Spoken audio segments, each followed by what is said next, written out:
बिस्मिल्लाहिर्रहमानिर्रहीम, अस्सलामुअलैकुम। Live doctor Shahid Masood के साथ मैं हूं सुमेरा सलीम। नासिर, मुल्क की चारों हाई कोर्ट समेत इस्लामाबाद हाई कोर्ट में भी मुस्तकिल चीफ जस्टिस तैनात करने का फैसला कर लिया गया है। जराये के मुताबिक तमाम हाई कोर्ट्स में मुस्तकिल चीफ जस्टिस की तैनाती के लिए जुडिशल कमीशन का 2 मई को होने वाला इजलास रीशेड्यूल कर दिया गया है, जो कि अब 19 मई को होगा। दूसरी जानब अफगानिस्तान के दारुल हुकूमत में इसहाक डार साहब ने प्रेस कॉन्फ्रेंस करते हुए कहा कि अफगानिस्तान के साथ तिजारत के फ़रोग के लिए बातचीत की है। दोनों ममालिक के दरमियान बातचीत के जरिए मसाइल हल करने पर भी इत्तफाक हुआ है। इसके अलावा भी दीगर मौज़ूआत पर आज हम गुफ्तगू करेंगे। स्टूडियो में हमारे साथ मौजूद हैं डॉक्टर शाहिद मसूद। अस्सलाम वालेकुम डॉक्टर साहब। वालेकुम जी, आपको डॉक्टर साहब, जुडिशल कमीशन इजलास की तारीख तब्दील कर दी गई है, जो कि 2 मई को होने वाला था, अब 19 मई को होगा। और इसमें जराये के मुताबिक इजलास में लाहौर हाई कोर्ट समेत दीगर हाई कोर्ट्स के 2 चीफ जस्टिस की मुस्तकली पर भी गौर किया जाएगा। ये तो देखें जी, चल रहे हैं मामला मुल्क के अंदर, और एक पॉलिटिकल स्टेबिलिटी मुल्क चाहता है जी। और उस पॉलिटिकल स्टेबिलिटी से बाकी सारे मामला लिंक्ड हैं। और अब तो फॉरेन पॉलिसी भी हमारी जो है उस पर भी उसने किस तरफ जाना है, वो भी जाहिर है कि पॉलिटिकल स्टेबिलिटी से सारे मामला, सिक्योरिटी, बाकी सारे, मैं बार बार उसको रिपीट कर रहा हूँ। और ये जो भी एक मकड़ी का जाला सा बन गया है, इससे हमने आगे निकालना है वैसे थे कौम के। एक तो ये कि डॉक्टर साहब का आज दौरा अफगानिस्तान बहुत आम था, और बर्फ़ पिघली है उसमें। दोनों तरफ के अपने तहफ़्फ़ुज़ात हैं, और उनकी बात भी यकीनन डॉक्टर साहब ने तफसीलन सुनी होगी। इससे पहले जो सादिक साहब का मोहम्मद सादिक साहब का जो दौरा है, वो चूँकि एक बहुत ज़्यादा समझते हैं इन मामलात को बड़े गहरे अंदाज में, उनका भी दौरा इससे पहले हुआ, बर्फ़ पिघली है उसमें। अब देखिए, मैं बहुत ज़्यादा, ज़ाहिर है उनकी सॉइल से अटैक्स हो रहे हैं, सब कुछ हो रहा है, लेकिन मैं बहुत ज़्यादा इसलिए अफ़गानिस्तान के बारे में उनको कि उनकी जो सरज़मीन है वो कई दहाइयों से वहाँ पे अफरा तफरी, दुनिया की शायद ही कोई इंटेलिजेंस एजेंसी हो जो अफ़गानिस्तान में नहीं आई। मतलब हर मुल्क की इंटेलिजेंस एजेंसीज, उनके लोग, असलहा, बर्बादी, जो कुछ वहाँ अफ़गानिस्तान में होता रहा है इतनी दिहाइयों से, तो उसके बाद जो है वो जाहिर है कि वो मुकम्मल तौर पे शायद उनके काबू में नहीं आया। फिर पाबंदियाँ लगीं, फिर बहुत कुछ हुआ वहाँ पे। तो ये कि उनके अपने मसाइल हैं, हम पाकिस्तान के अपने इश्यूज़ हैं कि भाई आपकी जो सरज़मीन है वो दहशत गर्दी के लिए इस्तेमाल हो रही है। लेकिन ये है कि उस अफ़गानिस्तान को सब ने मिल के, सारे पड़ोसियों ने मिल के, क्योंकि अफ़गानिस्तान बहुत ज़्यादा जो है वो उसने नुकसान उठाया है, पाकिस्तान ने भी उठाया है, बाकी मुल्कों ने, अफ़गानिस्तान के लोगों ने बहुत नुकसान उठाया। तो उनको इन बहरानों से निकालना है, रास्ता दिखाना है उनको। और उनके अपॉर्चुनिटीज़ बहुत हैं आने वाले दिनों में, बहुत अफ़गानिस्तान के अंदर अपॉर्चुनिटीज़ हैं। उनके यहाँ एक बहुत मेहनत करने वाली कौम है, उसने बनाना है अपने मुल्क को। और अब देखिए, उनको मैं हमेशा अफ़गानिस्तान को के सामने मैं मिसाल रखता हूँ अभी सीरिया की, यानी शाम जो है उसमें अहमद शरा ने जैसे ही बशारुल असद का धड़न तख्ता किया, बशारुल असद एक इंतहाई अनपॉपुलर, और वो सिर्फ जो है वो इस बात पे बैठे हुए थे इतने सालों से कि मैं, मतलब मुझे कोई हटा नहीं सकता, मतलब, और इसके अलावा उनकी 0/0/0 कारकर्दगी थी बशारुल असद की। और रशिया ने भी उनको ख़ास वक्त पे सपोर्ट किया, तो रशिया भी डम कर गया था आखिर में, और रशिया के बड़े अच्छे ताल्लुकात अब अहमद शरा के साथ हो गए। लेकिन अहमद शरा को देख के तो अफ़गानिस्तान को अगर हम देखें तो ये है कि एक तो सारे मुल्कों ने अहमद शरा की जो हुकूमत है वहाँ पे प्रेसिडेंट की, उनको सपोर्ट किया। ये सूरत हाल अफ़गानिस्तान के पड़ोसियों की तरफ से नहीं आई, क्योंकि इससे पहले कोई मुल्क शुमाली इत्तेहाद के साथ है, कोई कहीं है, कोई कहीं है, कहीं, तो वो एक सब ने मिल के अगर अफ़गानिस्तान को संभाला होता तो अफ़गानिस्तान बहुत सारे मामलों से निकल गया होता। दूसरा ये कि अफ़गानिस्तान की जो हुकूमत है, बड़े ज़बरदस्त लोग हैं और बड़ी उनकी जद्दोजहद है अपने मुल्क में। लेकिन वो अहमद शरा की काबीना के अरकान को देखें, उसमें अलावाइट्स भी हैं, उसमें बिल्कुल जो उनके जानी दुश्मन थे दूसरे कुर्द जो वहाँ पे, वो भी हैं, ठीक है। यानी वो कुर्द जो कि एक तो टर्की आया दरमियान में, उसके बाद कुर्द, दूसरे जो कुर्द थे उनको भी ले लिया। उनकी काबीना में ख़वातीन भी हैं, उनकी काबीना में दुरूज़ भी हैं। उन्होंने इतनी वसी काबीना अपनी बनाई है अहमद शरा ने कि जिसमें वो जो सारा माम, तो अहमद शरा जो है, ने जिस तरह से संभाला है सीरिया को, मेरा ख्याल है अफ़गानिस्तान की हुकूमत को भी, क्योंकि वही मसाइल अफ़गानिस्तान को दरपेश हुए यहाँ से इनखला के बाद। लेकिन यह है कि अहमद शाह मॉडल को अगर अफ़गानिस्तान में, ये मेरा अपनी बिल्कुल ज़ाती राय, उसी मॉडल को अपनाएं तो आप देखें कि वो किस तरह से अफ़गानिस्तान आगे निकलता है। अपनी सॉइल से देखें ना, सीरिया की सॉइल से कितना असला होगा, कितनी अभी उन्होंने फ़ौज बनानी है, अभी पुलिस बनानी है, उन्होंने अदारे कायम करने हैं सीरिया में। लेकिन मजाल है जो कोई पड़ोसी मुल्क ये कहे कि जी हमारे यहाँ सीरिया से अटैक्स हो रहे हैं, नहीं। कितनी वहाँ पे प्रॉक्सीज बनी हुई है। सीरिया में कम इंटेलिजेंस एजेंसियाँ पूरी दुनिया की घुसी हैं दरमियान में। और दाइश, प्रॉपर दाइश, यानी यहाँ तो दाइश खुरसाम वगैरह इतने नहीं स्ट्रांग हुए, वहाँ से तो जन्म लिया है ये दाइश और नुसरा फ्रंट और ये सारे। तो मैं उम्मीद करता हूँ, दुआ करता हूँ कि अफ़गानिस्तान को अल्लाह ताला आगे लेके जाएगा बहुत, और हमारी बड़ी नेक ख्वाहिशात हैं अपने पड़ोसी मुल्क के साथ, और बहुत तरक्की करेंगे, और उनके ताल्लुकात तमाम अपने पड़ोसियों के साथ बशमूल पाकिस्तान के साथ। पाकिस्तान का कंसर्न से बहुत थोड़ा है, पाकिस्तान की कोई उनके साथ उनका लंबा चौड़ा मुतालबा है नहीं पाकिस्तान का उनके साथ, सवाए इसके कि आपकी सरजमीन दहशत गर्दी के लिए इस्तेमाल हो रही है। मतलब ये तो बिल्कुल एक बात ऐसी है, और वो उनके पास काबू में नहीं आते, क्योंकि एक ज़माने में टीटीपी और साथ लड़े। तो ये तो एक बड़ी बुनियादी सी बात है कि जी आपकी, यानी हम कोई लंबा चौड़ा किस्सा अगर उनसे डालें, हम हमारे ये जो हुक्मरान हैं ये कोई लंबी चौड़ी कहानी डालें, वाने मुतालबा करें, तो उसमें हम इतराज़ भी उठाएं ना। बात तो सिर्फ ये है कि आपकी सरजमीन पाकिस्तान के अगेंस्ट इस्तेमाल नहीं होनी चाहिए। तो ये तो बड़ी बुनियादी सी बात है, और वहाँ पे ऐसे ग्रुप्स नहीं होने चाहिए जो पाकिस्तान में दहशत गर्दी करें। और असलहा जो है, अब जाहिर है वो असला छोड़ के अमेरिकन चले गए। मैं उस दिन भी बात कर रहा, अमेरिकन छोड़ के किसको दे के गए अमेरिकन भाई? अमेरिकन से भी तो पूछना चाहिए ना कि असला किसको छोड़ के दे के चले गए।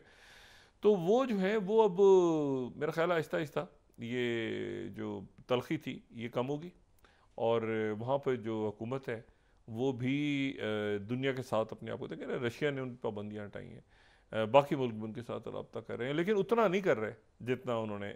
मैं अहमद शाह जो है उनकी हुकूमत को बड़ी मुबारकबाद हम पेश करते हैं पाकिस्तान की तरफ से, लेकिन जितना दुनिया ने उनको सपोर्ट किया है उससे अगर थोड़ा सा भी यहाँ पे तवज्जो दे देते हैं ना अफ़गानिस्तान पे, तो ये अफ़गानिस्तान अब तक बहुत खड़ा हो जाता, बहुत आगे। लेकिन यहाँ तो छोड़ के ऐसे भागे हैं, फिर खैर दुनिया में और भी टर्मोइल खड़े हो गए बहुत सारे, तो अफ़गानिस्तान बिल्कुल ही भूल ही गए लोग कि भाई अफ़गानिस्तान भी था, तो यहाँ की मदद करें, आके लोगों को गाइड करें यहाँ पे। लेकिन अब मेरा ख्याल है कि रशिया, चाइना, बाकी सारे मुल्क, पाकिस्तान भी हेल्प करेगा, ईरान भी, बाकी मुल्क भी, तो अफ़गानिस्तान के हालात बेहतर होंगे इंशाल्लाह। और उनकी सरजमीन से जो भी कुछ होगा, वो प्रॉक्सीज तो है ही नहीं ना। अब आप अपनी पुलिस बनाएं, फ़ौज बनाएं, जैसे अहमद शाह वहाँ पे हो रहा है सारा। उसने कहा जी जितने लोग हैं हमारे अंदर शामिल हो जाएं, और सारे इकट्ठे हो गए। तो ऐसा कोई मॉडल जो है यहाँ पे जन्म लेगा। अच्छा, मैं अहमद शाह की तरफ दोबारा आऊँगा। आज काफ़ी इंपॉर्टेंट डेवलपमेंट्स हुई हैं अहमद शाह। ये पहले अहमद शाह को ज़रा डिस्कस कर लेते हैं। एक तो साहब हैं कॉरी मिल्स CORY,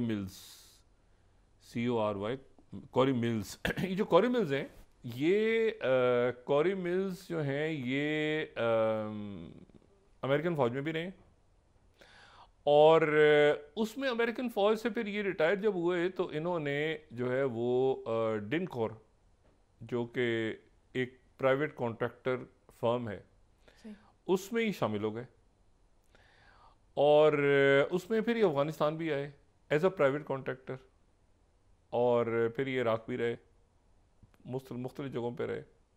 जैसे ब्लैक वाटर है ना प्राइवेट कॉन्ट्रैक्टर, तो डिनको भी एक बड़ा उनकी प्राइवेट जो कॉन्ट्रैक्टर एजेंसी है।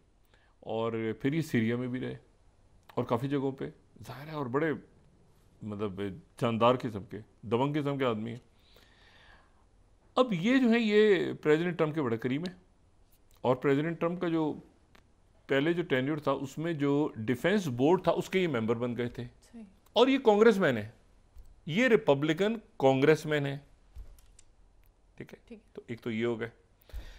अच्छा, दूसरे जो हैं, एक हैं ये कॉरी मिल्स, और दूसरे हैं स्टड्समैन।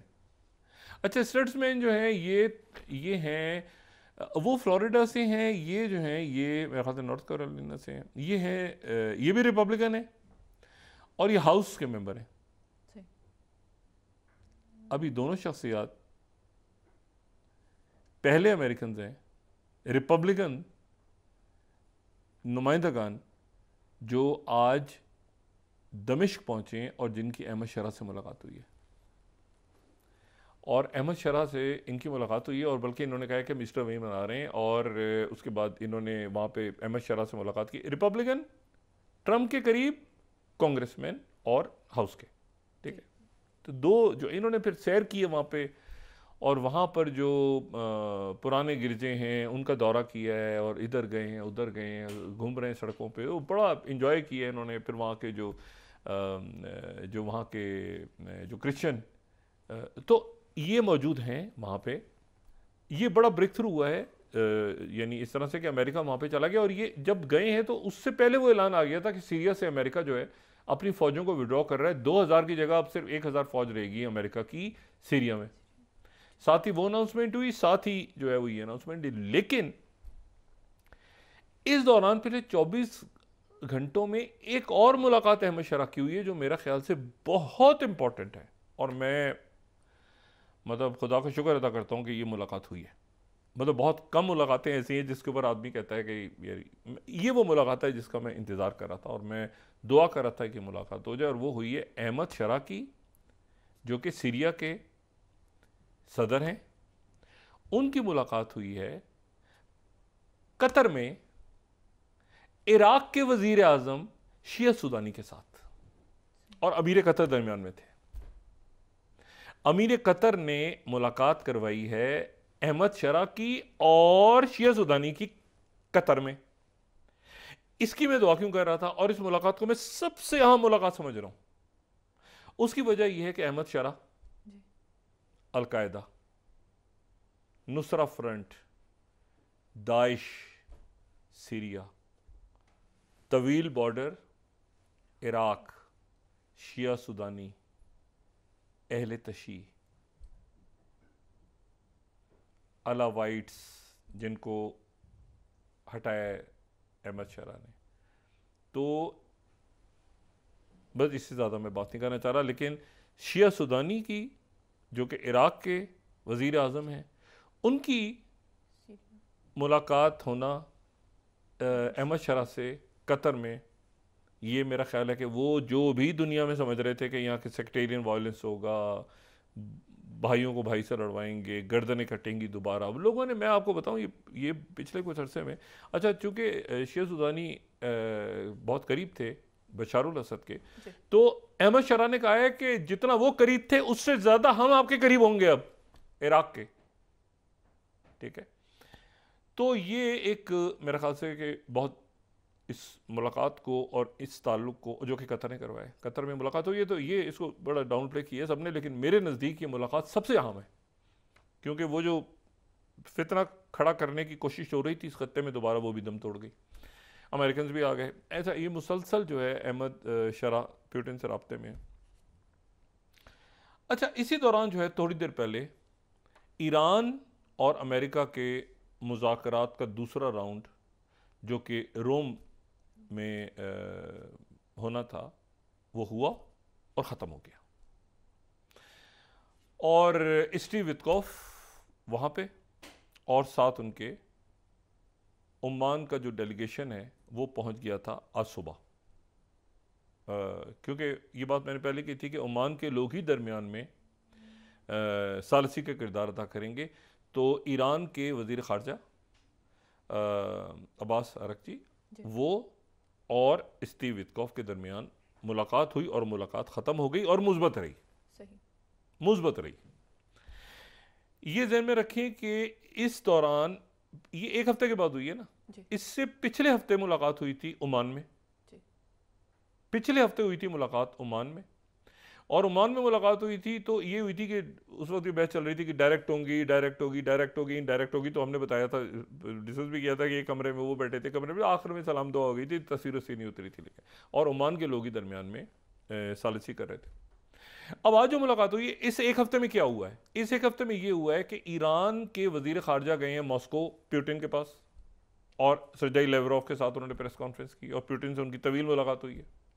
और स्टीव वित्कॉफ जो हैं वो पहुंचे हैं फ्रांस, और मार्को रूबियो के साथ उनकी मुलाकात हुई है वहाँ पे प्रेसिडेंट मैक्रोन से।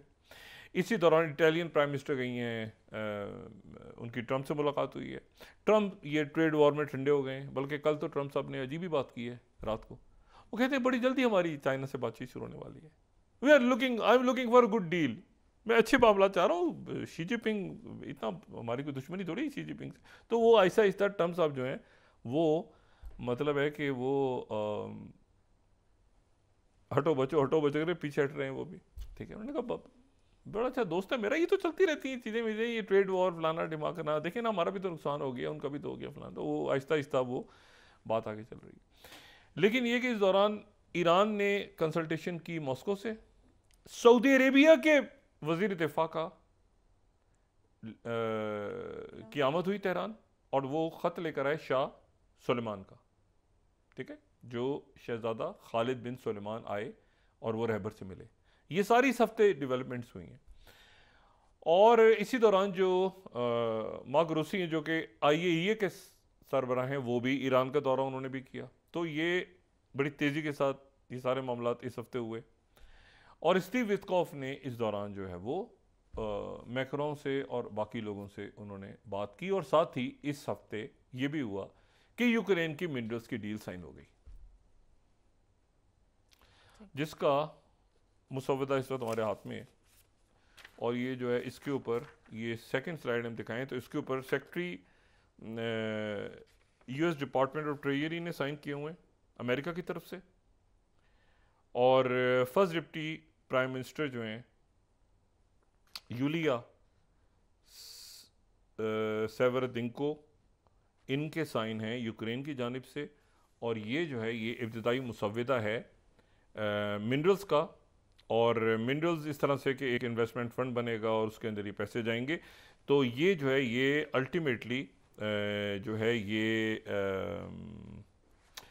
इसके ऊपर ये फाइनल जो डील होगी ये आखिर में से लिखा है ये वेरेज जो लास्ट इसका बिल्कुल हम नीचे जाएं अगर यहाँ पे तो ये लिखा है कि जो प्राइम मिनिस्टर हैं Shmyhal will visit Washington DC the week of 21 April से लेके, और वहाँ ट्रेजरी सेक्रेटरी से फिर मुलाकात होगी और 26 तारीख को ये साइन हो जाएगा। ये बात हम कल कह चुके हैं, लेकिन ये ओरिजिनल डॉक्यूमेंट है उस एग्रीमेंट की जो एग्रीमेंट मिनरल्स के बारे से जो यूक्रेन ने सरेंडर किया है, ठीक है। अच्छा, अब इसमें जो दूसरी बात है वो ये है कि ईरान के और इनके मामला जो तय हुए हैं उसमें ईरान ने ये मामला उठा दिया है कि इसराइल को रोका जाए, इसराइल को रोका जाए, और इसराइल के ऊपर जब तक मामलात हल नहीं होंगे तो ये मामलात आगे नहीं बढ़ेंगे। ये ध्यान में रखें कि इस पे सऊदी अरबिया ऑन बोर्ड है, और इस पे UAE और अरब प्लान जो मिस्र और ये सारे मुल्क ऑन बोर्ड हैं कुछ मामलात पे। अच्छा, आप ये देखें जब से गजा का मामला चला है जी। मैंने शायद ही अपनी हालिया जो तारीख़ है या कभी इतनी मुसलमान मुल्कों के अंदर यकजहती देखी हो। वो मुल्क जो आपस में लड़ रहे थे वो गजा पे एक हो गए, बुरी तरह से लड़ रहे थे, वो एक हो गए सारे। क्या तुर्की, क्या UAE, क्या इजिप्ट, क्या सऊदी अरेबिया, क्या ईरान, सारे मुल्क गजा के ऊपर एक हो गए। और क्या मगरबी ममालिक, मतलब मगरबी ममालिक को अगर जो अभी हार्वर्ड में और बाकी जगहों पे भुगत रहे हैं, लेकिन ये है कि ये मामला भी इससे भी निकल जाएंगे। ये हार्वर्ड जितनी है ना यूनिवर्सिटियाँ चल नहीं सकती, ये बाहर से जितना पैसा इनको स्टूडेंट्स देते हैं ना, इनके हॉस्टलों के अंदर जो है ना वहाँ पे जो है ना वो धोबियों की दुकानें भी नहीं खुलेंगी अगर बाहर से स्टूडेंट्स, ओवरसीज़ स्टूडेंट्स इनको नहीं गए इनके पास। तो जितनी कमाई वहाँ हो रही है और ये दुनिया चली गई ऑनलाइन एजुकेशन पे मुकम्मल तौर पे, तो सबसे ज़्यादा सत्यानाश हवा सत्यानाश इन बड़ी बड़ी यूनिवर्सिटीज़ का होगा। इनके जो बड़े बड़े हॉस्टल्स हैं, बड़े बड़े महलात किस्म के, आएँ जी तशरीफ़ लाएँ, खाना खाएँ, फ़लाँ करें, ये करें वो करें। तो हार्वर्ड में और MIT और स्टैनफोर्ड में ज़िंदगी गुजारी हुई है, ज़िंदगी गुजारने वाला काफ़ी साल गुजारे हुए हैं।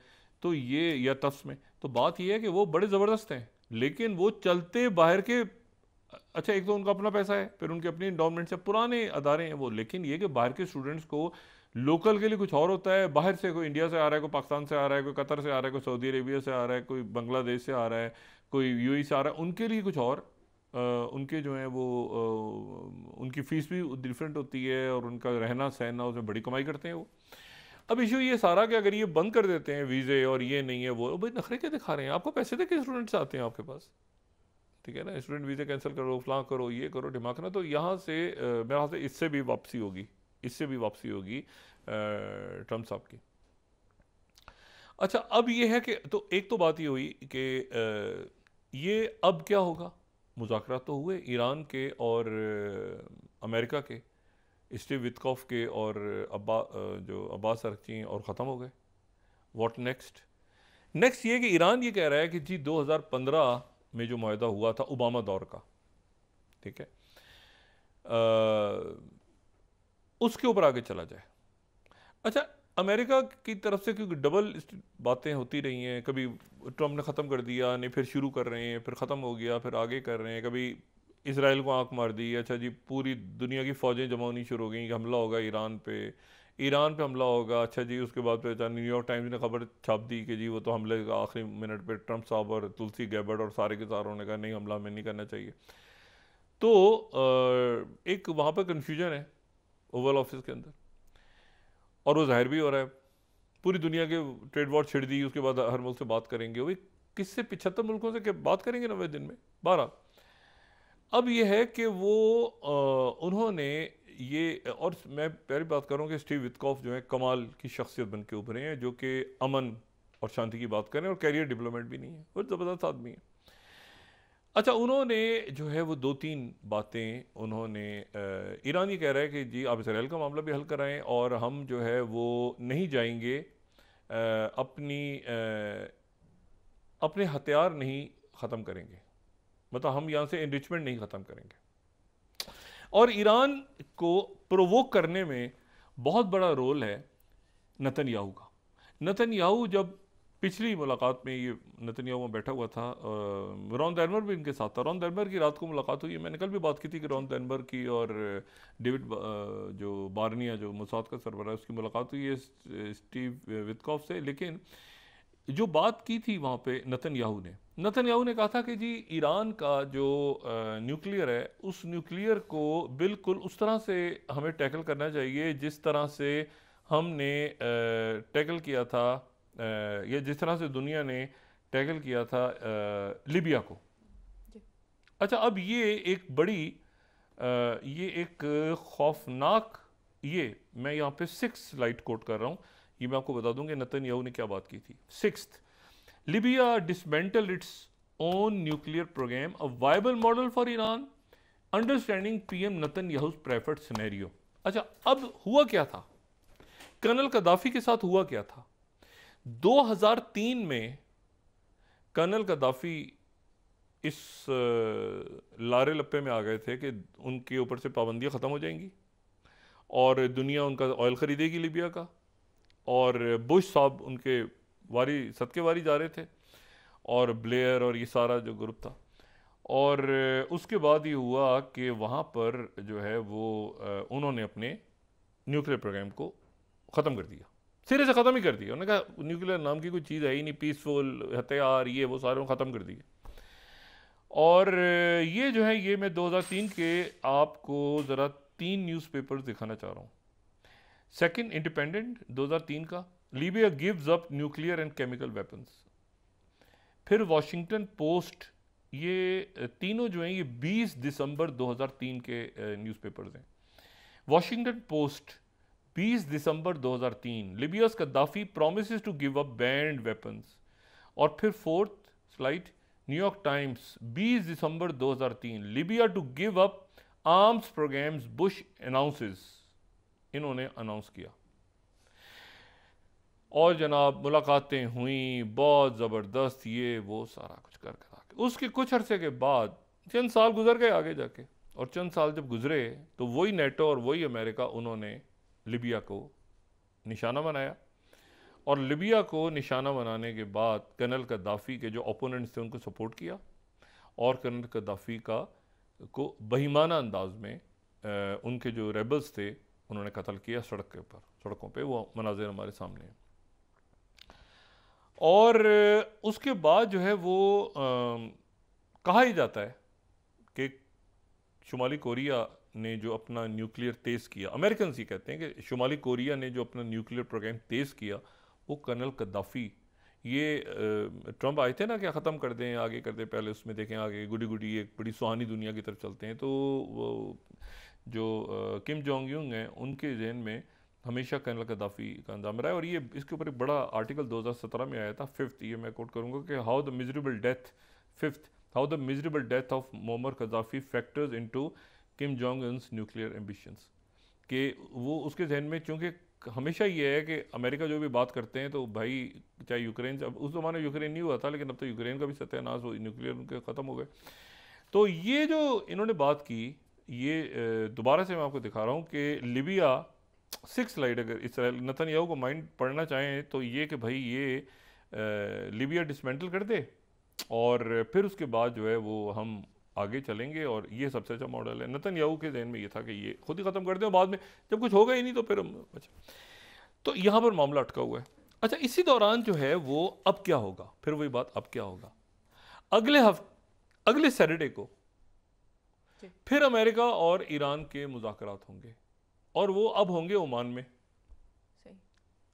ओमान ने सालिसी की, लेकिन ये यूरोप में हुए ना, अब वापस ओमान में होंगे और अगले सैटरडे को होंगे, यानी आज से ठीक 1 हफ्ते के बाद। लेकिन इन मुज़ाकरात, अच्छा पेशरफ्त हुई है इसमें, इसको मुस्बत कहा गया है।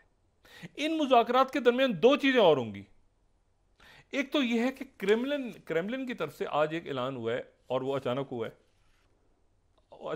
है, और ये जो शख्सियत हैं इनको ये कम मैंने देखा है जाते हुए, सफ़र करते हुए। ये है 10 स्लाइड।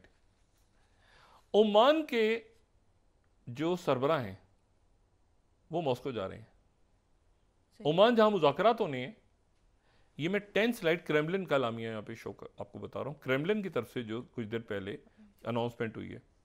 ऑन April 22, ठीक है, talks will be held in Moscow between Vladimir Putin and Sultan of Oman Haitham bin Tariq Al-Said. इनकी ये स्टेट विजिट होगा और 22 अप्रैल को इनकी मुलाकात होगी प्रेसिडेंट पुतिन से। ये ऐलान हुआ है मॉस्को की तरफ से। वहां के सरबराह या सुल्तान जहां पर मुज़ाकरात होने, ये बड़े कमाल के हैं। ये जो हैं ये 2020 अपने ओहदे पे ओमान को देख रहे हैं, और ओमान की इंपॉर्टेंस बहुत बढ़ गई। चंद रोज़ पहले प्रेसिडेंट ट्रंप ने भी इनको कॉल की थी, खामोशी से, चुपके चुपके, और प्रेसिडेंट ट्रंप ने भी कॉल की थी कि आप ये प्लीज़ ज़रा ईरान का मामले को ज़रा संभालें, और ये वो सारा। हुतीस की जब टॉक्स होती हैं तो भी ओमान में होती हैं, जब ईरान और अमेरिका के मसले मामलात हो रहे हैं तो भी यहाँ पे हो रहे हैं। तो ओमान का एक रोल हो गया, और ओमान के जो सुल्तान हैं वो अब जा रहे हैं मॉस्को, और मॉस्को में उनकी मुलाकात होगी। उससे पहले जो अगला डायलॉग हो रहा है ईरान का और अमेरिका का, और ओमान में होने। ये जो है ओमान के जो सुल्तान हैं ये 2020 में अपने ओहदे पर आए थे, और उससे पहले 2020 से पहले 1970 से 2020 तक वहाँ पे सुल्तान काबूस थे। यानी ये कितने साल बनते हैं, 70 से 80, 90, काफ़ी साल, कई दिहाइयों तक। तो वो मशरिक़ वस्ता के सबसे, या दुनिया के सबसे ज़्यादा तवील अरसे तक अगर कोई किसी रियासत के कोई सरबराह हैं, सुल्तान काबूस रहे हैं, बहुत पॉपुलर पूरी दुनिया में, पाकिस्तान समेत। और उनका इंतकाल 2020 में हो गया था। उनकी औलाद नहीं थी, तो ये उनके कज़न हैं, उनकी कैबिनेट में भी, उनके करीब भी बहुत, और ये उनके कज़न, और बड़े कमाल अंदाज में फिर ये सुल्तान काबूस के दौर में जिस तरह से मस्कत ओमान आगे गया, और फिर ये भी आगे लेके जा रहे हैं ओमान को, तो बड़े ज़बरदस्त आदमी। अब इनकी मुलाकात होगी प्रेसिडेंट पुतिन से। इसी दौरान जो अमेरिका है, अमेरिका की तरफ से बयान हुआ है। अच्छा, एक शख्स और एक्टिव हो गया दरमियान में। अब आप देखें कि मैं ज़रा पहले उस शख्स का जिक्र करूँ, वो हैं एडम बॉलर। एडम बॉलर वो हैं जो हमास के साथ डायरेक्ट बात कर रहे थे, और हमास के साथ बात कर रहे तो खप्पड़ गई थी कि हमास से क्यों बात हो रही है, और डायरेक्ट बात अमेरिका क्यों कर रहा है। उनको ओहदे से हटा दिया था, ऐसा हुआ था ना, उनको ओहदे से हटा दिया था। उन्होंने डायरेक्ट बात कर ली थी हमास से, और वो जो है वो ने कहा था नहीं अब तो स्टीव विथ कॉफ़ी करेंगे, ये डायरेक्ट। और बड़ी खप बढ़ गई थी कि ये हमास से डायरेक्ट बात कैसे। अमेरिका में भी वहाँ पे जो ज़ायनिस्ट लॉबी एक है, जो वहाँ पे न्यू कॉन्स हैं, जो भी हैं, तो वो जो है वो एक्टिव हो गए थे, इसराइल में खप पड़ गई थी, इनको अपने उहदे से इन्होंने कहा था कि मैं इसमें पीछे पीछे हट गए थे, ये दोबारा बहाल हो गए एडम बॉयलर। और ट्रंप ने इनसे कह दिया कि हमास से डायरेक्ट बात करो, इसराइल को निकाल के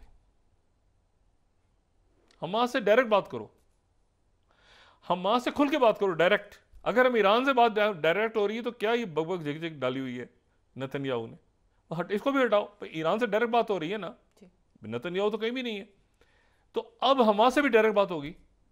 और एडम बॉयलर से कह के बात करो, कदम बढ़ाओ एडम बॉयलर। अब एडम बॉयलर जो है इस हफ्ते हमास से बात करेंगे डायरेक्ट, ये बातचीत शुरू हो जाएगी और ऑफिस शुरू होगी बाकायदा। आपको अभी तक तो इसका कोई नोटिफिकेशन नहीं, आपको होती नजर आएगी बातचीत। एडम बॉयलर जो है वो हमास की लीडरशिप से बात कर रहे हैं, और हमास की वो कह रहे हैं कि हम उससे बात करते हैं, वो उससे बात करता है, वो कुछ करता है, स्टीव वित्कोव ये वो, तो डायरेक्ट बात करें ना। और डायरेक्ट उन्होंने बड़ी जबरदस्त, हमास ने बड़ा जबरदस्त फार्मूला दिया, एडम बॉयलर उसमें मान गए। हमास ने कहा है कि ये प्रेसिडेंट ट्रंप ने क्या कहा था कि हाँ मैं थोड़े दिन बाद देखता हूँ, एक दो यरगमाली रिहा हो जाते हैं, फिर उधर से कैदी रिहा होते हैं, ये इसको एक साथ क्यों नहीं खत्म करते हो। नेतन्याहू चाहता है इसको प्रोलॉन्ग करना। हमास ने कहा कि हम सारे यरगमाली एक साथ छोड़ते हैं, जो कैदी हैं वो भी एक साथ छोड़ते हैं, एक ही दिन में, एक ही घंटे में, आधे घंटे में हम सब छोड़ते हैं, और ये फौजें अपनी विड्रॉ करें और ऐलान कर दें कि भाई ये परमानेंट सीजफायर हो गया, हम दो रियासती हल की तरफ बढ़ना है। हम भी कोई इसको महीने 2 महीने खींचने में, फेज 1 होगा, फेज 2 होगा, हम भी इंटरेस्टेड नहीं है। ये हमास की तरफ से था। ये इनको क्या कहना चाहिए, एक अजीबो गरीब नेतन्याहू को कि नहीं 5 निकलें, 2 निकलें, फिर उसके हम ये करें, तस्वीरें दिखाएं फलां दुनिया को।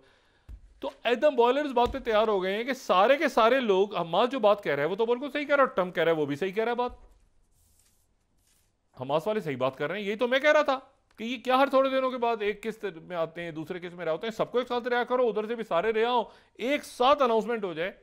मई आ रहा है, मई में सऊदी अरब आना है ट्रंप ने, मई में सऊदी। तो एडम बॉयलर एक्टिव हो गए। अब उधर स्टीव वित्कोव जो हैं वो बात करेंगे ईरान से बराह रास्त, और इधर ये हमास से एडम बॉयलर डायरेक्ट मुज़ाकरा शुरू कर देंगे। फिर दरमियान में कतर है, तुर्की है, सऊदी अरेबिया है, यूएई है, ये सारे मुल्क एक्टिव हैं। अच्छा, और इसमें जो है, इसमें जो सबसे इंपॉर्टेंट बात है वो ये है कि यूएई का अखबार, यूएई, एडम बॉयलर ने कहा है ना कि मैं मानता हूँ हमास की बात को। अब यूएई का जो बड़ा अखबार है नेशनल, मैं उसको यहाँ पे कोट कर रहा हूँ, 14th, Hamas welcomes US voice call to end war through release of all hostages.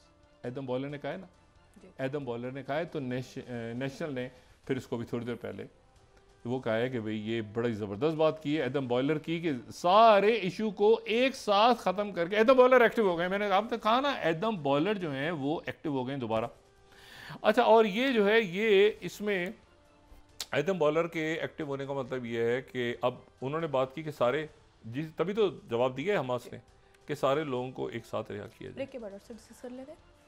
लेकिन एक अच्छा, ये तो अच्छी अच्छी गुडी गुडी बातें हो गई ना, अब 2-3 ख़राब बातें भी हैं, ख़राब खबरें भी हैं, वो वक्फा लें फिर उसके बाद ज़रा। जी नाज़रीन, वापस आते हैं छोटे से ब्रेक के बाद।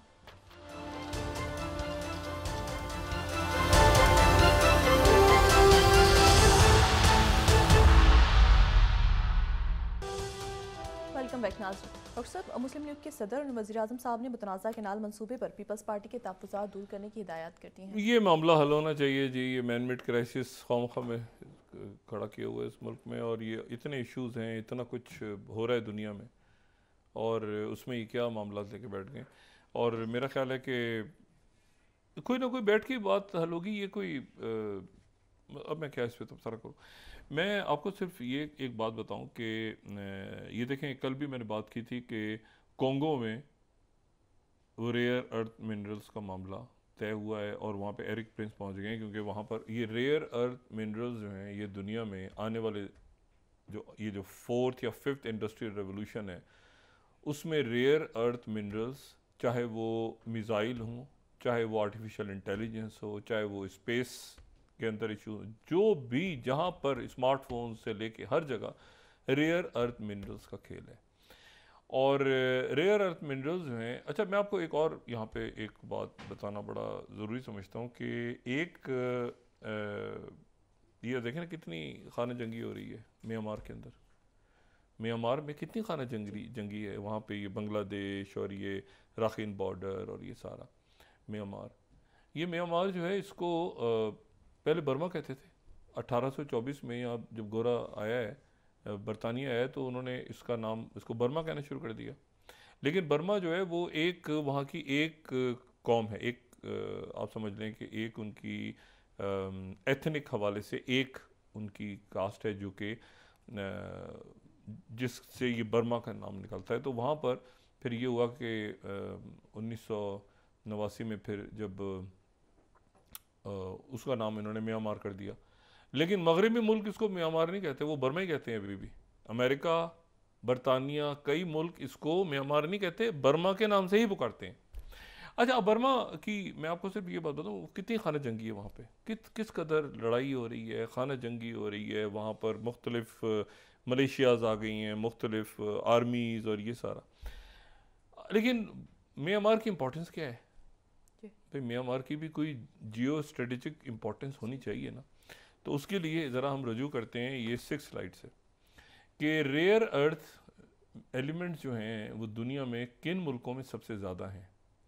तो हमें पता ही चलता है कि एक तो सबसे ज़्यादा चाइना में है, ठीक है। 6 स्लाइड अगर हम यहाँ दिखा सकें, रेयर अर्थ मिनरल्स तो चाइना में है, और फिर उसके बाद हमें अमेरिका में भी नज़र आ रहे हैं, और फिर तीसरे नंबर पे हमें जिस मुल्क में नज़र आ रहे हैं रेयर अर्थ मिनरल्स, वो म्यांमार है। जहाँ जो खाना जंगी की और जहाँ पे लोग सर काट रहे हैं एक दूसरे का और खाना जंगी की नज़र हो गई है, वो म्यांमार है। तो म्यांमार में दुनिया के 10.97% रेयर अर्थ मिनरल्स हैं। और एक रेयर अर्थ मिनरल तो बड़ा ही कमाल का है, उसका नाम है कावाथुयाइट, मैं अगर सही तरह से प्रोनाउंस कर रहा हूँ। वो इतना कम है, अच्छा उसको जो है ना वो डॉक्टर ख्वावा थो ने इसको निकाला था, मतलब उनके नाम से मरकूज ये माखूज है। और ये जो है ये B13 में 48 तक देखें ना, ये जो मिनरोलॉजिकल मैगजीन है ये 2017 का B13 और SB5 और O4 न्यू जर्न, ये कहाँ से निकला? ये निकला ही बर्मा से या म्यांमार से। ये 48 स्लाइड अगर हम कोट कर सकें, ये जो है ये पूरी दुनिया में एक ही पत्थर एक ही जगह पर है, और वो जगह जो है वो म्यांमार है। यानी ये रेयर ऑफ द रेयर है, इससे रेयर नहीं है, रेयर ऑफ द रेयर है। और एक ही पत्थर है पूरी दुनिया में, वो एक ही पत्थर है। यानी एक होता है ना कि आप कहते हैं कोई चट्टानी है, कोई नहीं, वो एक ही जगह पे एक ही रॉक है, वो इतना रेयर है। और अभी तक उसके ऊपर ये हो रहा है कि वो जो पत्थर है वो किन जगहों पे इस्तेमाल हो सकता है, और जहाँ पर वो रॉक्स हैं वहाँ पर उसके आसपास लड़ाइयाँ हो रही हैं जनाब, मारकुटाई हो रही है। अच्छा, अब ये ध्यान में रखें कि जो म्यांमार है उसके जो रेयर अर्थ मिनरल्स नंबर 3 है दुनिया में, चाइना अमेरिका के बाद म्यांमार है, अगर हम इसको देखें, ठीक है। और फिर एक बड़ी ज़बरदस्त किताब भी है इसके ऊपर, रेयर अर्थ मिनरल्स। ये मैं 4th स्लाइड अगर दिखाऊं तो ये 2025 में आई है, और ये जो है इसके ऊपर किताब भी है, फिर इसके ऊपर डिस्कशंस वगैरह भी हो रहे हैं सारे। तो ये जो है ये रेयर अर्थ मिनरल्स की। और फिर हम 3rd अगर स्लाइड दिखाएं तो हमें ये मिनरल्स नज़र आ जाएंगे। नहीं, 3rd स्लाइड तो कॉन्गो की, सॉरी माजरत। ये हम अगर यहाँ पे दिखाएं 7th स्लाइड हम दिखाएं तो जो चाइना में 2024 में मिनरल्स गए हैं, भाई कोई मुल्क किसी दूसरे करीबी मुल्क को ही देगा ना, तो म्यांमार जो है वो सबसे ज़्यादा 66%, अगर हम 7th स्लाइड दिखा दें काइंडली 7th, तो 66% जो म्यांमार के जो मिनरल्स हैं वो चाइना जाते हैं। 66% चाइना जाते हैं म्यांमार के रेयर अर्थ मिनरल्स। और रेयर अर्थ मिनरल्स को जाने का फिर एक पूरा तरीका है। ये अगर हम 5th स्लाइड देखें कि वो म्यांमार के माइंस हैं, और चाइना में वो फिर प्रोसेस होते हैं, फिर वहाँ मैग्नेट मैन्युफैक्चरिंग होती है, फिर इलेक्ट्रिक व्हीकल्स में, और फिर जो सोलर्स हैं उसमें वो चले जाते हैं। लेकिन बात सारी ये कि म्यांमार के ये सिर्फ जो है ना, ये आप ये समझ लें कि जहाँ पर जो भी कुछ हो रहा है ना उसके पीछे कुछ है, बस म्यांमार की कौन सी बंदरगाह है, तो मिनरल्स हैं, ठीक है। अच्छा, और इसमें आप ये देखें कि इन्होंने जो चाइना की ऑफिशियल न्यूज़ एजेंसी है उन्होंने 45th उन्होंने कहा था म्यांमार ने 271 मिलियन डॉलर्स 45th स्लाइड है ये मिनरल एक्सपोर्ट से उन्होंने 2023 और 24 में का जो फाइनेंशियल ईयर था म्यांमार ने वो लिए। और उसके बाद फिर ये हुआ कि जब फटे वटे शुरू हुए वहाँ पे तो ये इन्होंने जो मुख्तलिफ फौज जो दस्ते ग्रुप बन गए सारे उन्होंने रोड वगैरह ब्लॉक कर दी। 45th को हम दिखाएं अगर तो उसमें इनकी एग्जैक्ट अमाउंट चाइना जो बता रहा है कि हमने दिखा दिया या दिखाना है अभी 45th 271 मिलियन डॉलर्स। और फिर चाइना जब ये 44th हम दिखाएं तो उसमें ये था कि वो रास्ते बंद हो गए थे और चाइना म्यांमार ने दोबारा ट्रेड शुरू की क्योंकि वहाँ पे प्राइसेस कम करने के लिए उन्होंने दोबारा शुरू किए ये सारे। अब इशू ये है कि जो मैं आपसे बात कहता हूँ ना कि इसमें हर किस्से के पीछे जो है वो अच्छा फिर रेबल्स ने 39 स्लाइड राइटर्स ने कहा कि जो रेबल्स थे उन्होंने चाइना के रेयर अर्थ ट्रेड उन्होंने तोड़ दिया। लेकिन फिर उसके बाद ये हुआ कि ग्लोबल टाइम्स ने ये नवंबर 2024 में कहा कि सप्लाई जो है ये प्राइसेस को बढ़ा देगी 40 स्लाइड ग्लोबल टाइम्स, ठीक है। लेकिन फिर उसमें बैंकॉक पोस्ट कोट कर रहे हैं कि फिर इनका चाइना के साथ मामला ठीक हुए और ये जो है ये उन्होंने एक्सपोर्ट स्टार्ट हो गई चाइना दोबारा रेयर अर्थ मिनरल्स की। और साउथ चाइना मॉर्निंग पोस्ट ने फिर लिखा है कि rare earth minerals in spotlight US China tension में और म्यांमार टर्मोइल में जो रेयर अर्थ मिनरल्स हैं वो दोबारा। तो ये जहन में रखें आप। अच्छा ये जो मैंने आपसे बात की थी ना ये कोवताइत की, तो उसके बारे में साइंस अलर्ट ने बड़ी इंटरेस्टिंग बात लिखी 47 the world's rarest earth mineral is so rare it's only ever been found once. वो एक ही दफ़ा मिला है आज तक, ये 2024 के नवंबर में, ये बड़ी इंटरेस्टिंग इसके बारे में। और फिर 2023 में जो उनके साइंस मैगजीन था वो ये ढूंढ रहे हैं साइंसदान के कई में थोड़ा सा उसका हिस्सा मिल जाए पता चले कि इसमें है क्या। पत्थर में एक ही जगह एक ही है। ये 46 दिखाएं this is only one specimen of the rarest mineral on earth, और वो कहाँ पे है? म्यांमार में। अच्छा अब मैं सिर्फ आपको मकसद कहने का ये है, बात को हम ख़त्म करते हैं। बात सारी ये है कि रेयर अर्थ मिनरल्स के ऊपर कॉन्गो में यूक्रेन सरेंडर हो गया टोटल। और प्रोग्राम को ख़त्म करने से पहले मैं यहाँ पर सिर्फ वो बात बताऊँ जो बात स्टीव विटकॉफ ने बताई है। ये बड़ी इम्पॉर्टेंट बात स्टीव विटकॉफ बताने के लिए जो गए हैं ख़ास तौर पे, और उन्होंने जाके प्रेसिडेंट मैक्रों को, और उसके साथ ही लंदन में भी एक मीटिंग हो रही है और उस पर गौर हो रहा है, और वो उन्होंने स्टीव विटकॉफ ने जाके और मार्को रूबियो अफ्रीका चले गए हैं, अफ्रीका चले गए हैं यूरोप से। अब वो क्यों अफ्रीका गए हैं उसके बारे में बाद में बात करेंगे।